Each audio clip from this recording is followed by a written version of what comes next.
Donc je suis Muriel Lozeille, là elle aime sa classe, auteure des cartes mentales, de réussir en grammaire en CM, CM1, CM2. Je suis maître formatrice aussi sur la mission Innovation 78 Bouge ta classe. Donc j'accompagne les collègues du 78, peut-être même 92 bientôt, sur la classe flexible. Alors classe flexible, c'est tout ce qui est donc, ceinture de compétences, atelier, plan de travail, feuille de route, les centres. Voilà. Aujourd'hui, je vais vous parler des ceintures de compétences, alors plus précisément des parcours de compétences, et notamment avec la méthode Réussir en grammaire. Un petit bouton, il faut faire plein de choses. Je vais d'abord vous expliquer pourquoi j'ai choisi de travailler avec les ceintures de compétences. Enfin, je vais essayer d'aller vite parce que 30 minutes, normalement, je le fais en 45 minutes, donc il faut que je me dépêche.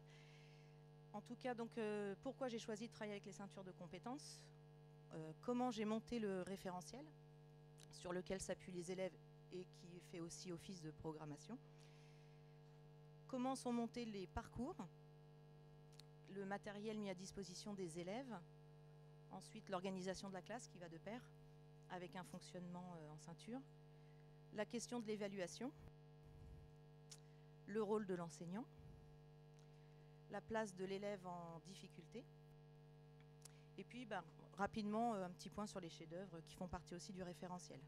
Et à la fin, j'espère, si je me dépêche, je pourrais vous montrer aussi un film qui a été fait de mes élèves en situation de classe. Il fait chaud. Alors tout d'abord, donc j'ai choisi de travailler avec les ceintures de compétences puisque bon, je ne me reconnaissais plus dans le frontal et je voulais que mes élèves, enfin, rapidement mes élèves, souvent quand on leur posait la question à la fin de la journée, alors qu'est-ce que tu as appris? On a un grand vide, ils ne savent pas. Tu as travaillé ça l'année dernière? Non. Ah non, t'es sûr, mais t'étais avec moi quand même. Donc je me suis dit là, il y a un truc qui se passe, je dois les perdre beaucoup, vite. Et je ne les trouvais pas assez engagés, impliqués dans les apprentissages. De même que j'ai eu aussi des groupes pas faciles, un peu individualistes. Et je souhaitais vraiment mettre en place donc l'entraide et la coopération et le tutorat en classe. C'est ce que propose finalement donc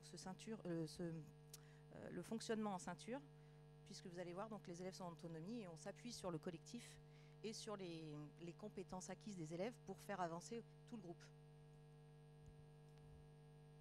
Alors je me suis pas mal formée avec le C2 CDU aussi, qui a donc commencé à mettre sur les sites donc des référentiels. Moi j'ai un petit peu changé les choses, d'ailleurs je suis rentrée dans leur fonctionnement, et c'était un fonctionnement qui allait du CP au CM2. Et le souci, c'est que quand je suis arrivée donc sur mon niveau, le CM1, je ne savais pas trop où me le situer avec mes élèves. Et surtout, par exemple, il y avait la bleue marron, la marron. Et on avait parfois 14 parcours dans une même ceinture. Et ce qui était difficile, enfin je trouvais à mon goût, c'était de voir que les élèves avançaient dans les parcours, mais finalement ils ne montaient pas suffisamment vite en ceinture. Donc je suis revenue sur un réaménagement du référentiel en mettant beaucoup moins de parcours pour que l'étape de passage de ceinture soit plus rapide et puisse les motiver davantage. Oui, alors ça c'était le petit point. Vous savez, dans les animes, il faut expliquer des choses. Est-ce que ça va sur ce petit point? Donc l'entraide, le tutorat, le travail de groupe qui font partie effectivement du dispositif et qu'on va retrouver un petit peu à tous les niveaux dans les parcours. Alors l'outil le plus important, c'est donc le référentiel de compétences à monter, puisqu'on va retrouver donc toutes les compétences que l'élève va devoir suivre sur l'année, avec donc chaque parcours, tous les objectifs, et c'est ce qui va permettre aussi à l'enseignant de préparer aussi toute son année et de voir un petit peu au fil du temps comment l'élève progresse. Et puis aussi, vous verrez sur la question de l'évaluation, de savoir à quel moment on considère que l'élève a atteint les objectifs et quand il ne les a pas atteints finalement. Quand on construit le référentiel, il faut aussi faire un petit tour de tout ce qu'on a dans la classe, parce qu'on a beaucoup de matériel. Donc c'est intéressant de vraiment voir un petit peu tout ce que vous pouvez utiliser en ciblant bien sûr les compétences, quelles compétences et travailler avec tel jeu. Vous faites aussi le tour de toutes les ressources de nos magnifiques blogueurs qui ont plein de choses inventées. Donc moi j'ai une mine d'or dans ma classe effectivement de tout leur travail. Il y a beaucoup de choses, beaucoup de jeux, beaucoup d'activités que vous pouvez donc aller chercher, qu'on peut donc utiliser pour ces compétences. Là, moi, aujourd'hui, je vais vous parler vraiment essentiellement du français, mais donc je fais les ceintures en maths et en français.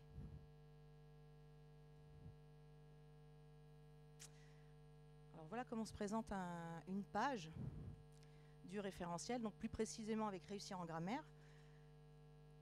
J'avais un peu plus de facilité, c'est qu'ayant écrit la méthode, je la connais par cœur, mais donc j'ai démonté un petit peu, entre guillemets, ils sont pas là, Reds, hein. J'ai démonté un petit peu la méthode, parce que le point faible de... Moi j'ai fait Pico, hein, donc j'adore Pico, je suis passée à Reds pour l'écrire, mais le point faible de la méthode, c'est qu'elle est séquencée. Donc on rebrasse peut-être pas assez, c'est pour ça que j'avais écrit aussi le rituel de la phrase, pour revenir dessus plus souvent sur les notions. Mais dans les ceintures, c'est parfait, parce que chaque séquence est démontée. Et au final, vous allez trouver, donc moi de mon point de vue en tout cas, pour travailler là ici la conjugaison, bon, c'est la même chose en grammaire, hein, mais le présent va être travaillé toute l'année. Donc on va retrouver la phase de découverte dans la ceinture, dans le parcours 1, on va retrouver la séance 2 des verbes en ER dans la orange, la séance 3 des verbes en ER dans la verte, et on va commencer à avoir les exercices dans la bleue, on va commencer à avoir un petit peu, vous savez, Pico, la transposition. Bon, bah, je l'ai gardé, hein, c'était bien. Donc la transposition, on la garde plutôt pour la marron. Et puis bah, dans la noire rouge, on va être plutôt sur l'écriture des textes au présent, sachant qu'on aura vu donc, tous les groupes. Dans les parcours, j'ai choisi également d'aborder plusieurs temps. Parce qu'on en a besoin, on ne peut pas les voir non plus. Donc même principe, on retrouve un petit peu de passé composé, d'imparfait, et on avance comme ça, d'abord sur de la découverte, on manipule le verbe, ensuite on va dans la phrase, puis dans le texte. Voilà, c'est toujours le même principe et on avance comme ça pour chacun. En grammaire, c'est plutôt, à chaque fois dans chaque ceinture, on va retrouver nature, fonction, donc dans les fonctions, on va avoir un cool sujet, dans la suivante, on va retrouver le CC, et on va avancer comme ça, et aussi la phrase, donc phrase négative, etc. Forme et type. Voilà. Sur le référentiel, donc on voit bien donc la couleur de la ceinture. On retrouve également le numéro du parcours. Ça, c'est important pour que l'élève se repère dans les boîtes. Donc dans la boîte jaune, il y aura les 4 parcours. 1, 2, 3, 4. Donc là, il sait également, il va cocher et noter un petit peu celui par lequel il commence. L'élève est autonome et choisit. Alors, il ne peut pas aller dans les oranges, mais quand il commence, donc il prend n'importe lequel dans les jaunes. Vous verrez aussi dans le parcours, il y a donc les essais, la petite évaluation à la fin. C'est d'ailleurs ce que vous trouvez dans Réussir en grammaire, donc ces petites évals positives, ce sont mes essais de ceinture de compétences. C'est pour ça que c'est tout petit, donc on va dire, mais elles sont toutes petites, tes évals, c'est nul. Oui, mais ça va avec mes ceintures. C'est donc des toutes petites évals de compétences, et donc qui correspondent à chaque parcours. Et quand il a réussi, donc il colorie la une. S'il n'a pas réussi, il a donc, vous verrez dans le parcours, il y a l'étape suivante, et ici, il vient marquer ses réussites et ses difficultés. Voilà. Sachant qu'il a 3 essais. À la fin, je pourrais vous montrer des documents élèves, si vous voulez voir un petit peu comment ça s'organise.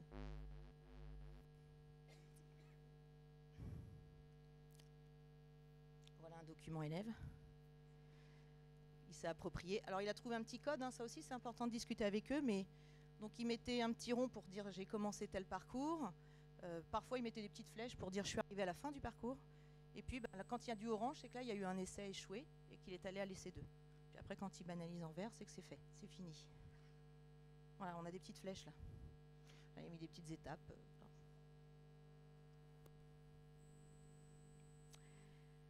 Alors voici le parcours tel qu'il est monté. Donc on retrouve donc un peu en classe inversée. La première partie qui est donc j'utilise les fondamentaux de Canopé ou des vidéos intéressantes. Mallory, par exemple, je prends ces vidéos. Parce que les petits fondamentaux sont bien, mais parfois on ne rentre pas assez dans l'essentiel. On a beaucoup de fioritures avant d'avoir vraiment le fond du sujet. Voilà, donc c'est bien parfois de mettre il y a des petites vidéos un petit peu plus riches. Et puis vous avez également, donc, dans Réussir en grammaire, donc on a des petites cartes mentales en puzzle. Voilà. Donc c'est à ce moment-là qu'on construit la carte mentale. Alors là, on est sur de la orange. Donc il a déjà découvert en jaune. En orange, on construit, on institutionnalise à ce moment-là. Sur l'étape 2, en général, on est soit sur des phases de tri. Donc dans Réussir en grammaire, il y a pas mal d'activités de tri. Donc soit elles interviennent ici, soit... parce que là, je vous ai montré un modèle particulier, mais ils ne sont pas tous montés comme ça. En fait, ça dépend des activités proposées. Mais en tout cas, ce qui est important sur chaque parcours, c'est qu'il y ait des interactions avec les élèves, les autres. Et donc, c'est matérialisé par ces petits pictos qui permettent à l'élève de se dire, faut que je trouve un partenaire pour aller jouer à ce jeu. Et donc, il va chercher dans la classe quelqu'un qui est sur le même parcours, avec lequel il va donc faire le jeu. Ici, il n'y en a pas, puisque là, c'est une phase individuelle. Et là, on est à la fin du parcours. Donc moi, en général, là, par exemple, on a des exercices, donc c'est du jour. Et donc, quand l'exercice, quand tout est fait de la fiche, moi, je récupère le cahier. S'il n'y a pas de faute, je rends à l'élève avec un tampon validé. S'il y a des fautes, on se revoit le lendemain. On discute.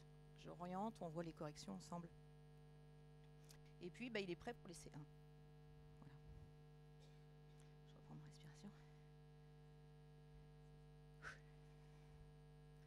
Quand il a échoué, il a donc une étape supplémentaire derrière. Donc c'est d'aller voir un camarade pour corriger l'essai échoué. Puis refaire un petit exercice cuisinière, par exemple. Bon, là, j'ai tous mes liens qui ont sauté, puisque j'avais été mise 3, je crois. Donc là, il faut que j'aille mettre 2026, au moins, 2030. Mais voilà, donc on génère, on a des exercices tout près dessus, par exemple. Et de changer les supports, qu'il n'y ait pas que du cahier, que du jeu, voilà, il faut aussi pouvoir un petit peu alterner. Là, moi, sur la classe, j'ai 7 tablettes, et on n'est pas que sur tablette non plus. Quand le parcours est terminé, donc il se passe à l'essai 2. Voilà. S'il réussit, c'est terminé. S'il échoue, alors là, on se voit. Là, j'ai donc ce moment un petit peu particulier avec l'élève pour essayer de savoir un petit peu ce qui s'est passé. L'aiguiller, on a un temps individualisé où donc je vais voir avec lui ce qu'il pêche. Et puis, j'ai les C3. Alors, les C3, souvent, c'est des élèves en difficulté. Donc, je ne fais pas sous le même format écrit. Ça peut être un essai oral. Voilà. Si ce n'est pas parfait, c'est pas grave. On essaye de le faire valider. On essaye de le faire avancer. Parce que de toute façon, en ceinture jaune, en ceinture verte, en ceinture... Il va travailler le présent, par exemple. Donc, on va y revenir. Et je sais que ça va être... il faut peut-être plus de temps. Mais ce n'est pas la peine de le freiner.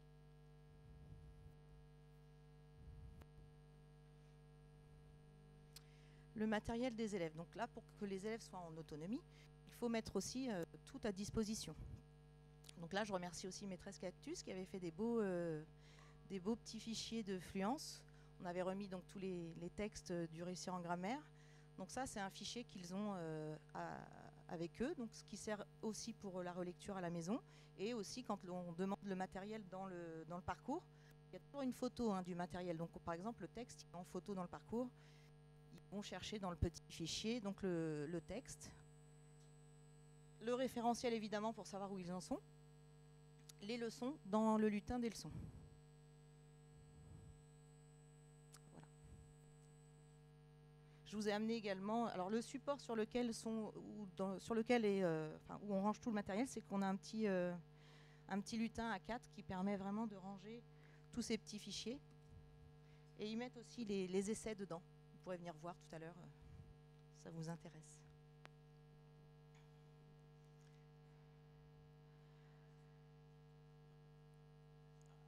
Alors, l'organisation de la classe.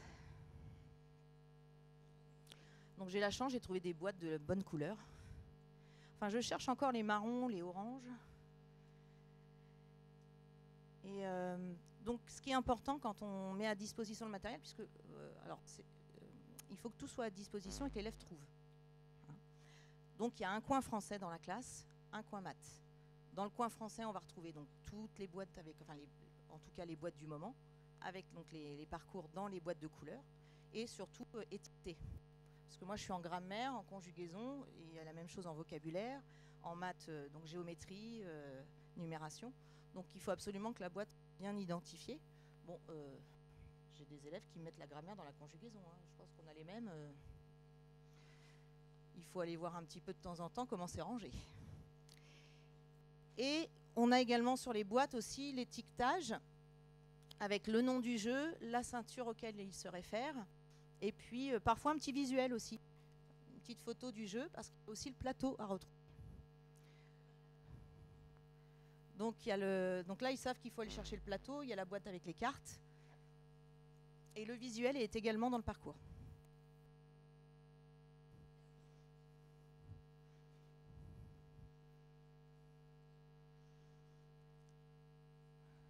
Alors l'affichage est essentiel, c'est-à-dire que ce panneau est très très important pour les élèves. Quand ils réussissent une ceinture, à quel moment de la journée, mais au fait, maîtresse, j'ai passé la ceinture verte, je peux aller la mettre? Ah bah oui, va la mettre, très important, vas-y. Donc ils adorent aller enlever l'ancienne ceinture et aller coller la nouvelle ceinture. Alors vous allez vous dire, bah oui, mais ça les met en compétition. Donc là, nous, on fait un énorme travail en début d'année en disant que de toute façon, chaque enfant est différent et que le challenge, il se fait avec soi-même. Et que de toute façon, il y en a qui vont avancer plus vite que d'autres, ça c'est sûr. On a donc les élèves rapides qui, eux, peuvent partir très rapidement dans des... Mais au moins, ils sont alimentés, ils ont de quoi faire. Avec d'autres. Et puis de toute façon, avec les autres, on va avancer un peu plus lentement. Mais de toute façon, chacun va avancer avec le potentiel des uns et des autres, puisqu'on réinvestit aussi les habiletés des élèves qui prennent en charge, notamment donc sur le panneau SOS, où un élève est bloqué ou a échoué sur un essai, ou veut un partenaire de jeu. Donc c'est là qu'ils viennent mettre donc toutes leurs doléances. Je voudrais un partenaire, je suis bloqué, est-ce que quelqu'un peut m'aider? Donc voilà, on a SOS en plus, hein, parce que c'est écrit là, mais c'est bien écrit sur le post-it, on n'aurait pas compris. Et ce qui est sympa aussi, c'est qu'on a des élèves qui peuvent être très bons en maths, puis pas du tout en français. Et ça permet aussi de changer de posture, surtout quand on a réussi un parcours et qu'on peut aller aider quelqu'un, alors que peut-être dans une autre matière, on n'y arrive pas. Mais en tout cas, on peut devenir tuteur. Et même des élèves en difficulté peuvent être tuteurs. Et ça, c'est important pour l'estime de soi.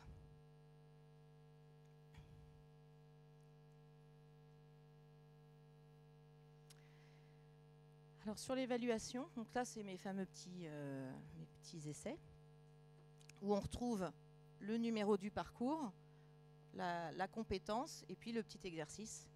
Voilà, c'est besoin d'être plus long, ça suffit. Sachant qu'on a après l'essai 2. Alors l'essai 2, je vais le chercher souvent dans... Parce que j'ai pas eu le temps de tout créer, mais...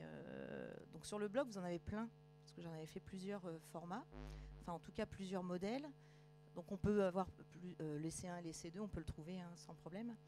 Mais vous avez aussi des bons ouvrages comme les français explicites et les maths explicites, où sur les dernières pages d'évaluation, tout est rangé par compétences. Et ça vous permet de se dire, tiens, il me faut un essai 2 sur telle compétence. Vous allez à la page, il y a la compétence, vous le donnez à l'élève et il passe l'essai 2 dessus. Donc moi, ça m'a beaucoup aidé. J'ai 1 ou 2 exemplaires dans la classe et c'est suffisant. Et ils ne sont pas nombreux non plus à passer les essais 2. Et ils ne les passent pas non plus en même temps, puisque quand on est sur un temps de français, il y en a qui sont en grammaire, d'autres en conjugaison. Donc de toute façon, on ne vient pas se perturber sur les ressources. Alors là, vous allez me dire, bah, le LSU, tu le remplis comment? Donc, alors moi j'ai une grille. Je l'ai amenée aussi, ma grille. Je vous la montrerai après. Mais sur la grille, donc je donne comme objectif, par exemple, que mes élèves aient passé toutes les jaunes, toutes les oranges pour Noël, par exemple. Et donc je les préviens. Je leur dis, voilà, à Noël, orange. Si tu as toutes les oranges, c'est A. Ça me va, c'est bon. Tu n'as pas tout, alors là je vais aller regarder un petit peu à l'intérieur et je vais regarder si c'est de la nature, de la fonction. Et dans ma grille, de toute façon, je vais mettre sur la compétence nature. S'il n'a pas atteint sur les natures, bah, je vais mettre PA. Si par contre il a atteint sur les fonctions, je vais lui mettre A. Vous voyez, donc là je vais aller un petit peu plus décortiquer l'intérieur de la ceinture. Et puis bah, si rien n'est atteint, de toute façon c'est PA. Par contre, si c'est si l'objectif était orange et qu'il est en vert, moi je mets dépassé. Voilà. Et pareil en fin d'année, on est plutôt sur les marrons. S'ils sont dans les noirs, je mets dépassé. Voilà.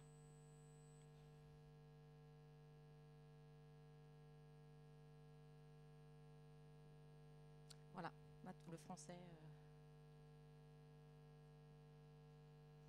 Alors les et pas seulement sur les essais, c'est-à-dire que sur les jeux, il y a des jeux où j'aime bien aller voir ce qui se passe, donc c'est pas autocorrectif, et c'est fait exprès, c'est comme ça ils m'appellent, maîtresse, tu peux venir voir le jeu et nous dire ce qu'il en est, et donc j'ai un feedback tout de suite, je peux discuter avec l'élève et voir avec eux s'ils ont réussi. On élague tout ce qui était, enfin on enlève tout ce qui était bon, et ils retravaillent sur ce qui était faux. Donc ça c'est bien d'alterner entre le jeu correctif, je trouve, mais aussi sur le jeu qu'on va aller valider. Voilà. Bon, par contre, on ne peut pas aller valider tous les jeux, donc ne mettez pas que des jeux à valider. Mais c'est un petit peu, vous savez, comme vous êtes dans le lâcher-prise, et sur ce système-là, vous les laissez en autonomie, et on a l'impression, alors ils travaillent, hein, mais voilà, c'est un gros lâcher-prise de dire, bah, lui il est en train de faire ci, lui il est en train de faire ça, et vous avez l'impression, le sentiment que vous n'êtes pas sûr de ce qu'ils font. Mais tout cela est relatif, en fait, parce que vous allez voir, il y a un cahier derrière aussi où je note tout, et c'est là où j'ai... connaissance, ou en tout cas mon lâcher prise s'arrête. Le voilà. Enfin, il est là. Donc c'est mon suivi de ceinture où je vais noter tout ce qui est fait, donc tous les jours, quand je récupère notamment les cahiers bleus. Donc je vois, donc si c'est un parcours avec des jeux, bon, je mets, quand le parcours, en tout cas la première partie est finie, je viens mettre un petit point en disant bah, c'est bon, il est prêt pour l'essai. Moi, ça me permet aussi le lendemain de lui dire hey, t'as révisé ton essai, t'y vas là, c'est bon ou... Alors non, j'ai pas révisé. Bon, bah, va chercher ton agenda, note que tu dois le passer. Donc là, j'ai déjà un regard déjà sur le passage des essais. On a des élèves qui vont passer tous les parcours, qui ne vont pas faire les essais. Il y a la peur de passer la petite éval. Également, donc, les essais échoués. Donc ça, je mets un rond orange. Puis une fois que c'est validé, hein, de toute façon, je remets en vert. Voilà. Alors là, vous allez me dire, c'est quoi ces petits traits? Mais en fait, c'est parce que je me suis trompée. J'allais dire, non, zut, il l'a pas eu, je me suis trompée d'élève. Alors j'ai assuré. Voilà. Ça, c'était donc les chefs-d'œuvre. Voilà.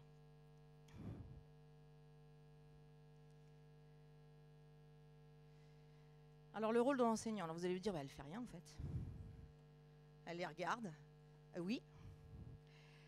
Je suis à la fois chef d'orchestre, rangement, je comble tous les bugs, je fais passer les essais, je discute avec les élèves, je peux prendre des élèves et avancer avec eux sur certains points. Ce qui est intéressant, c'est de les voir agir en fait et se mettre vraiment en retrait et de voir tout ce qui se passe partout. On peut aussi, parce que ça a été le cas par exemple en maths, laisser les CM2 donc en ceinture et puis prendre le petit groupe de CM1 par exemple. J'avais un groupe d'élèves à besoin et donc je faisais aussi pendant les parcours de maths, j'avais un petit U avec les élèves avec lesquels j'avançais en pas à pas en maths. Ils n'étaient pas en ceinture par exemple. Donc ça permet aussi de gérer en double niveau aussi et de laisser...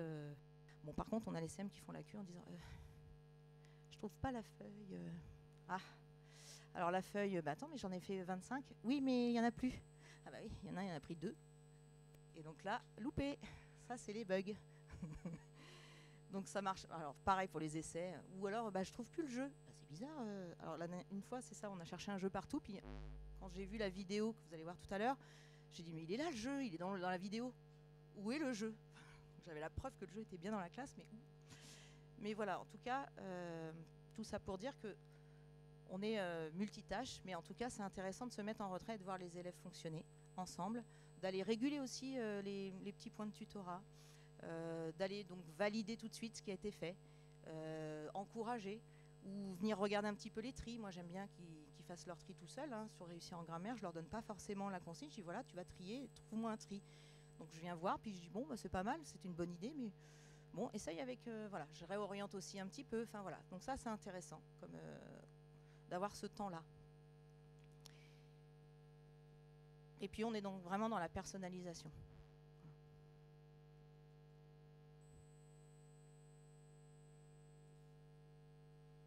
Alors pour l'élève en difficulté, parce que là on était sur de la feuille de route bien sûr, pour l'élève en difficulté, J'avais repris un peu la trame d'Édouard. Hein.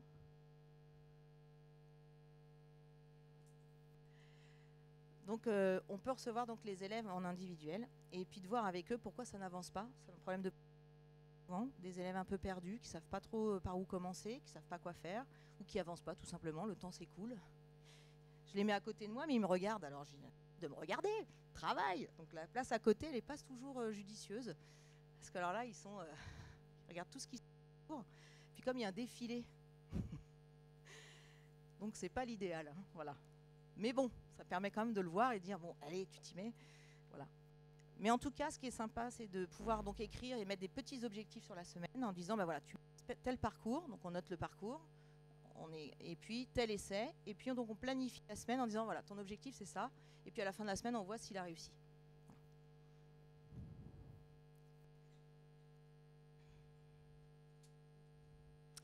Voici le chef-d'œuvre.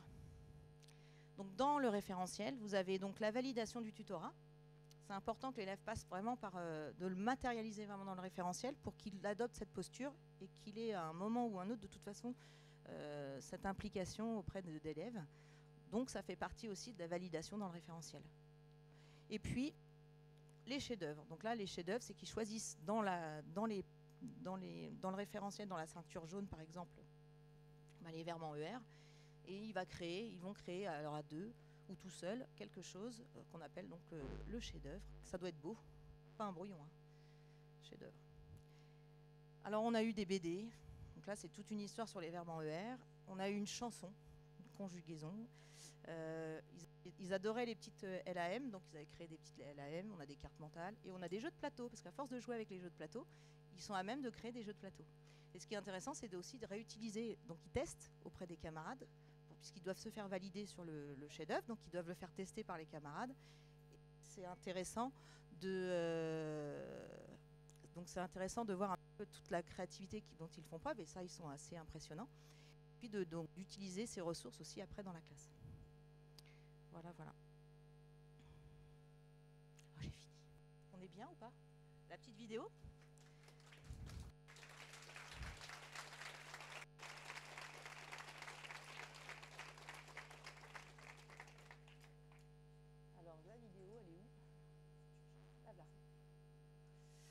Donc là, c'est une petite vidéo de 4 minutes, c'est très rapide hein, par contre. C'est donc dans l'accompagnement que j'ai fait sur des classes dans les Yvelines. Donc moi, je vais dans les classes, je rentre dans la classe, je regarde avec les collègues comment faire bouger un petit peu leur pratique. Alors forcément les ceintures, mais voilà, plein de choses pour bouger un petit peu les choses. En tout cas de l'atelier, la feuille de route, le plan, voilà, les ceintures aussi. Et puis, donc ils étaient venus voir un petit peu ma classe. Mais il n'y avait pas les élèves. Donc on était venu filmer pour leur montrer les élèves en situation. Alors c'est tout petit, mais j'espère qu'avec mon propos d'avant et les 4 minutes de mes élèves, vous aurez un tout petit aperçu de ce qu'ils font. Alors c'est une classe Harry Potter, donc ce jour-là, ils étaient en cravate.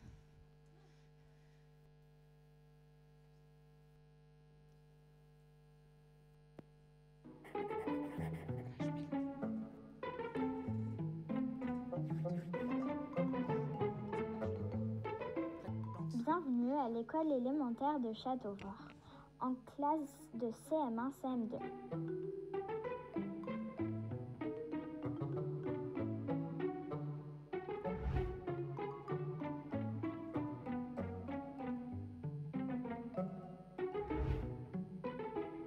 Dans notre classe, nous travaillons en autonomie avec les ceintures de compétences.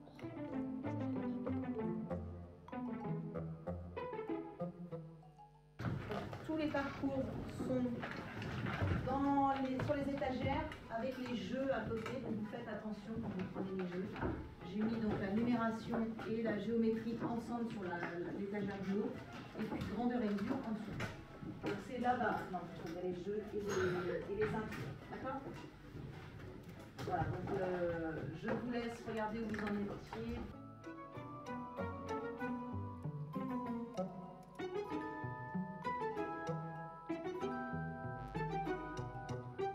Dans ce cahier, la maîtresse note nos réussites et nos échecs.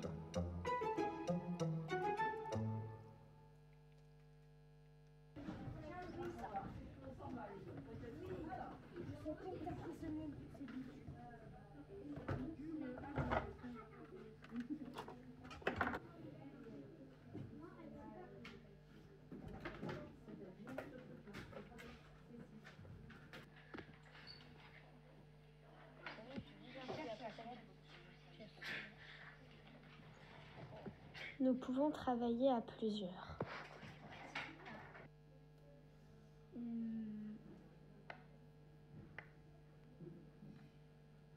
Tu as peint AS, ben ça regarde, et tu la gardes et tu as une petite étoile.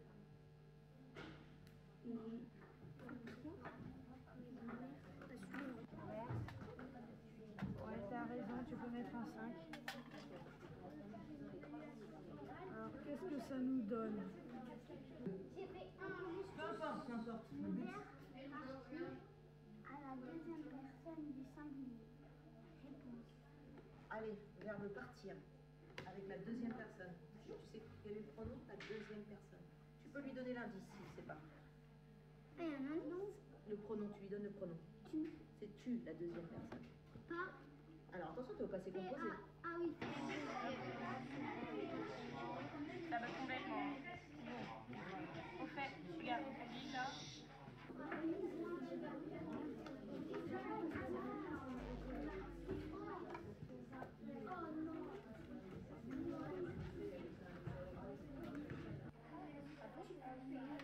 Nous pouvons aider les camarades qui en ont besoin grâce au SOS. J'ai l'impression que j'ai oublié quelque chose.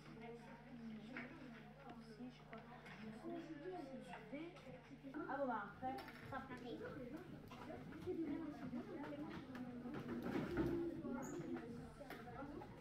Ah, elle est là-bas, là-bas.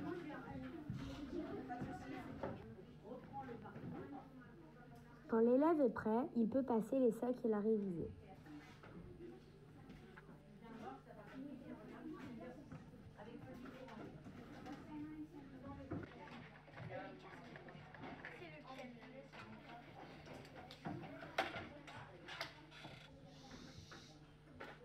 On a 3 chances.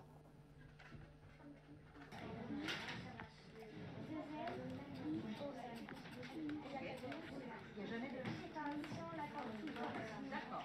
Ouais, c'est validé. Attends, je suis où? Encore des sujets verts, c'est ça.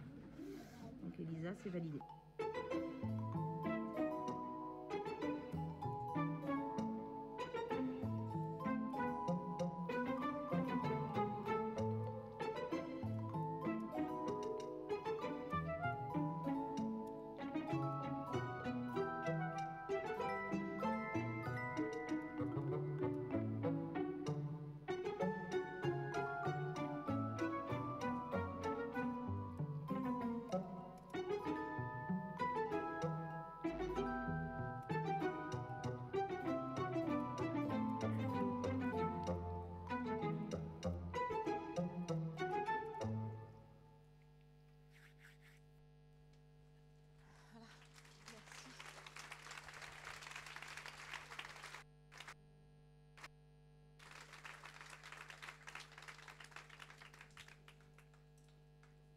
Vous avez des questions? Je ne sais pas si j'ai le temps. Ah!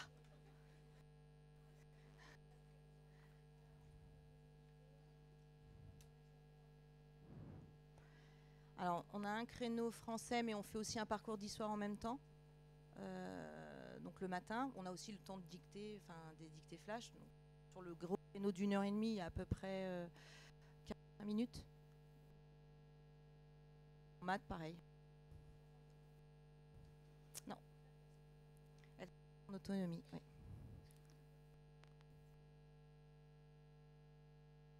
Non. Pardon.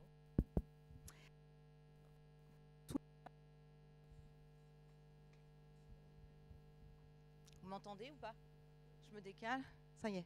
Non, tout n'est pas autocorrectif. Il y a beaucoup de choses dans les cahiers, notamment, donc ils écrivent la compétence, grammaire de la compétence, je récupère tous les cahiers et je corrige. Et ensuite, je vois les... Ouais. Et de toute façon, pour valider le parcours, ça doit être corrigé.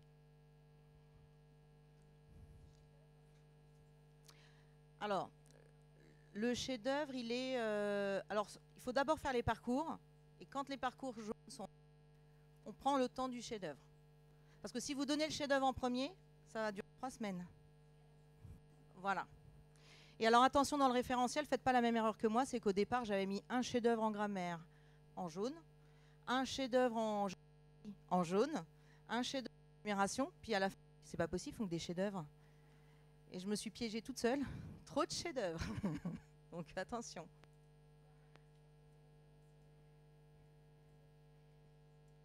Elle est donnée, alors elle est sur le blog, mais l'élève la reçoit en déterminé. Et c'est son outil de travail. On peut la trouver sur le blog. Oui. Non. À partir de noir, rouge, j'ai corsé. Et même en CM2, j'ai mis un peu, je déborde sur la 6e. Avec les métaphores, tout ça, par exemple, des choses comme ça, un peu plus... Donc non, ils font un peu de noir, mais ils ne sont jamais allés en rouge. C'est pour ça que vous ne les trouvez pas sur le blog, d'ailleurs, je ne les ai pas créés. Non, parce que, pour la petite histoire, donc quand j'ai voulu faire donc, les ceintures avec Réussir en grammaire, j'ai commencé ça le 28 août. Un peu folle, la fille, en me disant, la rentrée, c'est dans 4 jours, il faut que je fasse les jaunes. Et donc, je me suis dépêchée à faire les jaunes. Et puis, je me suis dit, oh là là, ils vont trop vite, c'est pas prêt. Alors, ils me demandaient les essais. Attends, je les fais ce soir. Donc, voilà. Et ensuite, arrivé à la Toussaint, je fais, oh là là, faut que j'ai de la... faut que j'en ai une d'avance. Donc, je faisais les oranges, les vertes. Enfin, voilà, ça a été comme ça. Donc, il y a un moment, j'ai dit, bon, c'est bon, ils n'arriveront pas au rouge, je suis tranquille, je les fais pas. Et puis, l'année d'après, on m'a dit, tu prends les CM2. Ah ouais, mais j'ai pas les ceintures. Donc, pareil, 25 août, j'ai fait, non, mais il faut que je fasse les ceintures du CM2 maintenant. Voilà. Donc c'est du gros boulot, mais faut se prévoir du temps. Mais voilà, j'ai pas fait les rouges.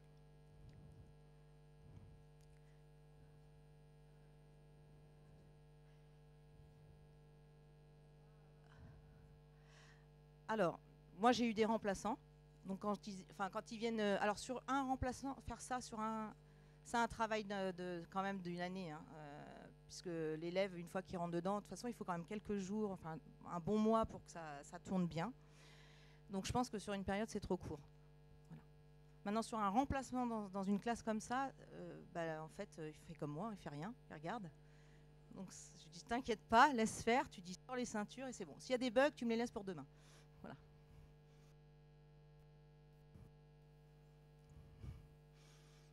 Non mais je fais pas rien. Hein. J'ai la tête grosse comme ça le soir. Hein. Quand j'ai les cahiers, je fais...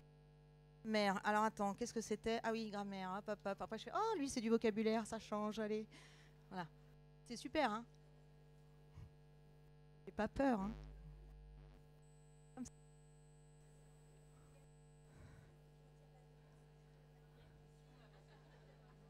Oui. Je lance en atelier. J'ai que 7 tablettes, donc on ne peut pas mettre les 25 sur les tablettes, donc sur le début du parcours. Alors moi, je leur dis, tu prends ce que tu veux. C'est le créneau français, tu vas chercher ce que tu veux. De toute façon, les jaunes doivent toutes être faites. On ne peut pas passer au orange tant que toutes les jaunes n'ont pas été faites. Donc grammaire, conjugaison, vocabulaire. Il choisit, et quand ça y est, c'est bon, hop. Ah bah oui, parce qu'il y en a qui se disent, maîtresse, j'ai eu la jaune géométrie, je passe à l'orange. Donc j'étais pas là pendant 3 semaines, j'avais une stagiaire, et quand je suis rentrée, j'ai dit, mais qu'est-ce qu'il fait en orange? Lui, il n'a pas fait les... Donc il a... Hop. Il s'est dit, je vais avancer, je prends de l'avance en géométrie.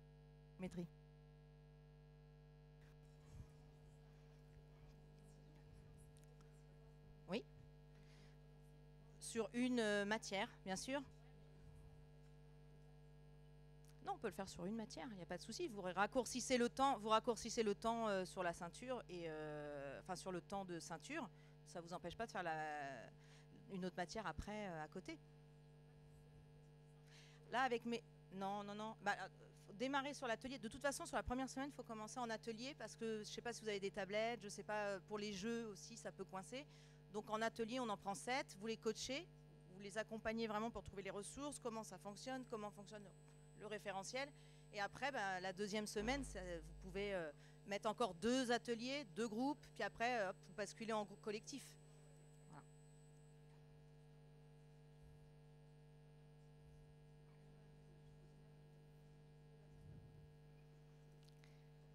Alors, ils apprennent en inversé. Alors après, le lutin est monté souvent je les garde sur le CM1, CM2, donc le lutin est monté, enfin toutes les leçons sont montées sur le CM1 et ils les réexploitent et ils utilisent en CM2. On le suit.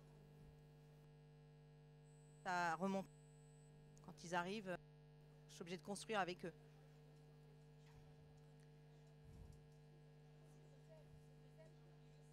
Oui. Oui. Oui. Oui, oui. En plus, on se dégage du temps, hein. Donc l'accompagnement, on peut être présent. Bien sûr. Merci beaucoup.